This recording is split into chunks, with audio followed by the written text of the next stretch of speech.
feminist a good thing?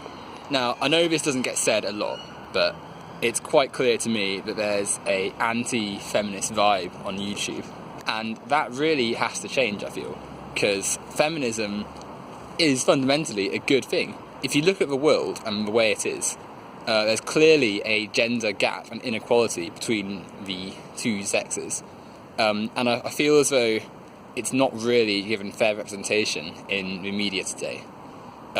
You see a lot of YouTubers finding exploitative clips of feminists who fit an agenda they can easily push. So, for instance, you see a lot of women who are either overweight or loud or disabled portrayed as the average feminist and then used as a straw man to denigrate the rest of the argument. And I feel as though that's quite unfair, because not only does this imply that these women are somehow lesser and somehow able to be mocked, but also it doesn't give a fair representation of what feminist ideals stand for and what feminism really is aiming to do. So, for instance, we can look at the situation of many women across the West as not what gender equality would represent. So you only have to look at the differences between women's health, women's representation, women's pay, women's status, sexual health, equality in representation, and you see the inequalities that lie across the world.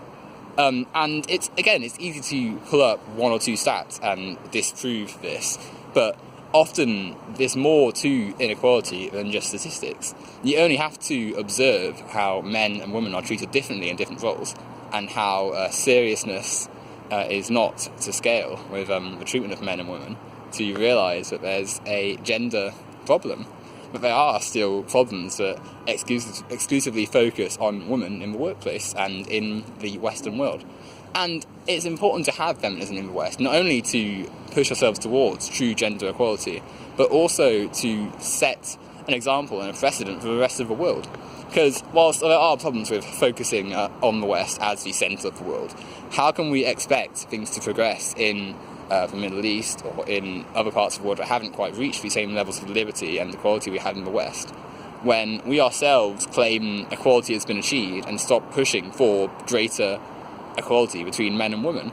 How is that going to help feminists in Saudi Arabia or feminists in Africa, for instance, or regions of Africa?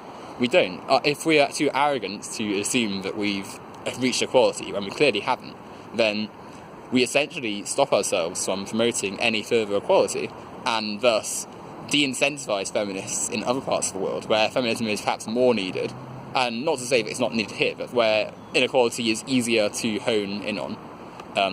We lose their strive, and it makes it easier for people devaluing equality in those regions to push down the need for feminism. To write it off completely, anywhere in the world, is counterproductive, because you essentially stop the pushing force for equality and allow genuine sexists to be normalised by assuming their ideas and beliefs are correct.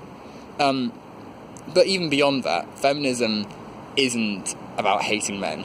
I mean, I'm a man myself, and to imply that I hate myself would be silly on the grounds of feminism. But certainly it advocates for women to be given the same status and rights as men. And it's easy to point at laws like the Equal Pay Act or representation laws and say, oh, well, we've got those laws, but it's equal now. But that's naive, and it ignores history. When you look at anti-racism laws, anti-homophobia laws, they didn't just eradicate these discriminations when they were established.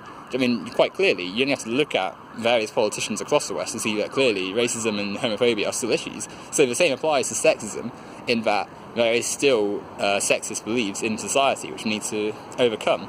And in many cases, they're upheld by people who are claiming that sexism is over. I mean, again, you only have to look at the dismissive attitude that people have towards concepts like rape culture and the patriarchy, two concepts that have been explained numerous times very well by various academic feminists, but which get ridiculed as these insane concepts. So, for instance, people hear rape culture and they think of trucks driving around, pulling women off the streets and gangbanging them in the alleyways, when in reality it's more to do with the way we view and discuss rape in society. And it's easy to say that, oh, well, it's abhorrent and I wouldn't rape anyone. But then you look at the way it's discussed, and you look at how arguments around rape are presented, and you look at the victim blaming and often inadvertent societal pressures on women who face these sort of things, and sexual assault and sexual harassment. And you have to really consider that rape culture is a thing. I mean, just the other week on Sky News, we saw a presenter and his co-presenter arguing that women who dress inappropriately, or in other words, show some more skin, leave themselves open to rape more. And that's a disgusting view, and that's one I would hope most decent people would see as inappropriate and clearly not right. But the fact that they can argue this on a mainstream media source shows that there's still progress to be made.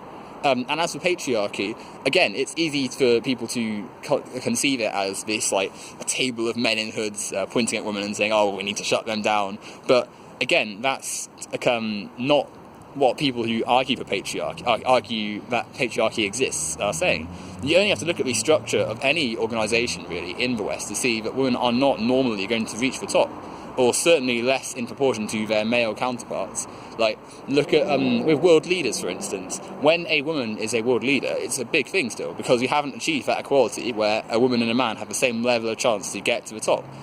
So, like, leaders like Angela Merkel, Theresa May, Thatcher, and I suppose Hillary Clinton, had she become president, would have stuck in mind, because these women have like gone against the norms in society and made it to the top of their field.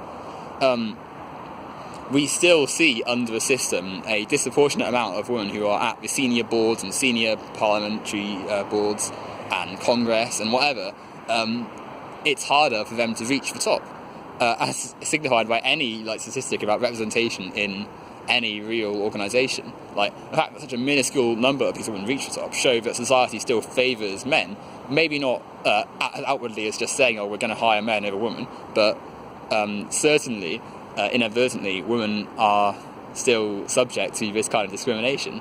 And for me personally, I don't think we can get rid of this until we get rid of capitalism, because whilst we have this system, we're not going to see a deconstruction of the hiring processes and boards that trust men more than women on average. But even without that, there's still equality issues that need to be brought up. And I know it's a common one to bring up, but the fact that a man like Donald Trump and the government formed of Republicans can exist and so openly attack and demean women's rights issues, so like women's health, hiring, discrimination laws, just general attitudes and the way they speak about women. That exists, and the fact that they're at the top of the US shows there's still problems to be reached. You only have to look the other week where Donald Trump is saying to his woman in the White House that you have to dress like a woman, which again, you wouldn't say that if you didn't have less of a view of women, and that shows that there's still things that need to be reached to achieve equality. So the next time you see someone debunking feminism and saying it's a load of rubbish and that equality's been achieved, just think about how men and women are seen in the world and how there's still things that wouldn't happen to a man which happen to a woman. And then reconsider that feminism is rubbish.